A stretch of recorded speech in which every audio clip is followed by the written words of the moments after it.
Bonjour. Vous m'avez demandé d'évoquer la maladie de Parkinson vécue entre pairs, PAIRS. Je vous en remercie. Je suis pour ma part surprise qu'on s'intéresse dorénavant à la notion de faire intervenir les malades et leur faire parler de leur expérience de la souffrance qui a été trop longtemps oubliée dans ces maladies neurodégénératives. La souffrance, elle est tout à fait réelle. Et moi, je reconnais que depuis que 25 ans, à peu près 25 ans que je suis parkinsonienne, j'ai tout de suite eu peur d'être isolée dans cette souffrance. Et effectivement, la notion de rencontrer d'autres personnes qui avaient cette maladie m'était devenue très importante. J'ai donc cherché à rencontrer des gens qui pouvaient m'expliquer ce que c'était que cette maladie qui est difficile à comprendre. Je les ai trouvés auprès de l'association France Parkinson vers laquelle je me suis tournée, qui m'a accueillie chaleureusement. Et c'est intéressant parce que des liens se créent et puis on est pris plus ou moins dans une activité relative. Dans le cadre de l'association, enfin, on participe un peu à la vie de l'association et ça nous permet d'apprendre à comprendre, ce qui est une chose très importante. Et puis, alors que tout paraît noir quand on a le diagnostic, petit à petit, avec le contact avec les personnes, on s'aperçoit que tout n'est pas complètement noir, que la maladie n'est pas le tout de leur vie. Donc c'est une démarche psychologique qui me paraît très constructive. Elle permet de libérer la parole, elle permet de protéger un peu les siens, parce que toute vérité n'est pas bonne à dire, pas brutalement en tout cas.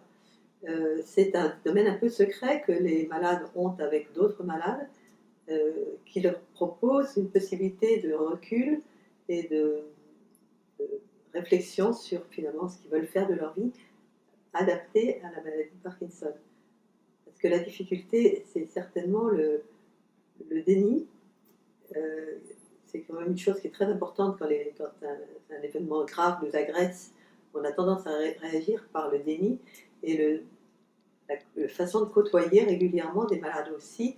On se rend compte que le déni ne tient pas la route et qu'il faut forcément un jour accepter d'adapter sa vie aux conditions nouvelles. C'est des expériences, à chaque fois qu'on rencontre un malade, on a une expérience nouvelle de la maladie. Il y a autant de maladies que de malades, mais c'est tout à fait vrai. Chacun a une expérience différente, et puis chacun a cette forme de souffrance qui est au fond de nous, bien tapis, prête à bondir. Et quand il y a une petite chose un petit peu difficile à porter, on a une bouffée de souffrance morale, euh, et on comprend ça les uns chez les autres. Je pense que c'est. Mais je pense que ça me fait penser par exemple à la notion de fragilité émotionnelle. Un jour, dans une réunion, il y a quelqu'un qui nous a dit mais vous me faites du bien, vous me parlez de fragilité émotionnelle et moi je croyais que je devenais fou. Alors, vous voyez, l'importance du contact là, c'est que quand il a entendu tout le monde parler de fragilité émotionnelle, il s'est dit mais je suis tout simplement normal. Alors que jusque-là, il se disait je suis malade. Et la maladie mentale est une chose qui nous fait très peur. On a quelquefois des réactions qui sont tout à fait étonnantes. Donc je pense qu'il y a beaucoup à trouver dans la compétence, alors pas uniquement la compétence du personnel soignant, mais la compétence des gens qui vivent la même chose que vous et qui peuvent vous l'expliquer et quelquefois vous la faire accepter, ce qui est important. Alors ça apporte même quelque chose d'assez étonnant. On a été amené dans un groupe dans lequel j'étais dans le Loir-et-Cher, un groupe de Parkinsoniens, à faire un film pour protéger, pour protéger les nouveaux diagnostiqués au moment du diagnostic qui leur était donc fait, de la dépression ou du moment d'effondrement psychologique qui se passe quand on apprend cette vérité-là. Et j'avais demandé à des gens de mon équipe qui étaient rentrés dans l'association entre-temps, de raconter comment ils avaient appris leur diagnostic et comment ils avaient réagi et ce qui les avait aidés après à dépasser ce moment douloureux. Parce que pour chaque moment douloureux, on peut faire ce travail-là. On est obligé d'investir les paroles qu'on formule. Donc moi, je suis obligée de dire des choses auxquelles je crois. Ça me fait quelquefois comprendre ce que je crois, parce qu'on n'a pas toujours conscience de ce qu'on pense et de ce qu'on est. Donc quelquefois, ça me fait comprendre ce que je fais, ce que je suis. Et puis, ça m'intéresse d'écouter l'autre, parce qu'il a peut-être une autre solution que la mienne. il a peut-être une nuance à m'apporter qui sera importante.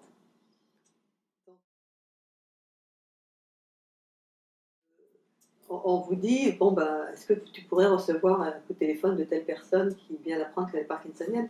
Et c'est là que le problème repart. On fait un peu le bilan de ce qu'on ressent, et puis on fait le bilan de ce qu'on a comme atout dans sa vie, de ce à quoi on tient. Dieu sait qu'on tient des tas de choses, il y a des tas de personnes surtout. Les liens sont essentiels, et très vite on est porté à mettre en relation une personne avec l'autre, ou à téléphoner à l'une parce qu'elle a évoqué quelque chose qui nous tenait à cœur, et ça se fait tout seul, avec énormément de simplicité. C'est des gens qui téléphonent de tous bords, et ça c'est sympa. Et quelquefois les gens sont très abattus quand ils téléphonent, et ils reprennent vraiment le moral plus vite qu'on ne penserait, parce qu'il suffit de s'accrocher à une main tendue ou à un projet pour redémarrer. Et je crois que ça aide les médicaments à être efficaces, il n'y a pas que les médicaments. Il y a une autre chose toutes les activités de groupe, gymnastique adaptée, kiné en piscine, petits voyages. Les parkinsoniens ne voyagent jamais, ça paraît pas raisonnable. Mais justement, c'est pas raisonnable, partons à plusieurs. Dès qu'on n'est pas seul, on peut faire des tas de choses.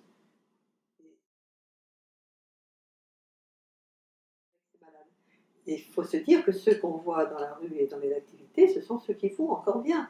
L'essentiel, ils sont chez eux, ou ils sont dans des maisons, et ils vont mal. Donc, il faut faire quelque chose avec eux. Ils doivent compter sur leur père pour parler vrai.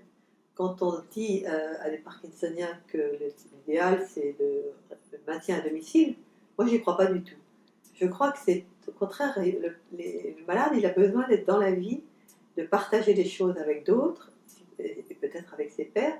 Je ne crois pas qu'on puisse le laisser toute une journée, alors qu'il est fondamentalement anxieux, qu'il a des besoins, il est en perte d'autonomie. On ne peut pas le laisser toute la journée attendre des personnes différentes qui vont succéder, chacune avec un jeu de clés, dont les visages ne lui sont pas forcément connus, pour des soins qui le laisseront entre-temps complètement isolé. Je crois que là, c'est très difficile de faire porter ça à un malade, et je considérerais un habitat regroupé. Ça fait partie de la réflexion des temps modernes, un habitat regroupé autour d'une infirmière un peu maîtresse de maison, qui pourrait veiller à ce qu'il soit stimulé, amicalement stimulé. Je crois que c'est la meilleure chose qu'on puisse faire pour des malades Alzheimer ou parkinsoniens, ces malades chroniques. Ils ont besoin d'être portés par l'amitié et intéressés par des choses qui les maintiennent dans la vie normale, c'est-à-dire qu'on leur commente un peu l'actualité, qu'on leur explique un certain nombre de choses, qu'on les prenne pour des personnes vivantes, qu'on les écoute même s'ils parlent mal, qu'on ne répond pas à leur place, qu'on les laisse expliquer quelque chose qui leur tient à cœur. Ce ne sont pas des objets. Et ça, il y a beaucoup à faire. Et puis, c'est intéressant de laisser à côté de la neurologie une place pour les ressources humaines. On a chacun nos ressources, elles sont toutes différentes. Quand on les partage, on arrive à un truc, une équipe de foot, ou de rugby. Ça me paraît important. Ça soigne, ça guérit pas, mais ça soigne.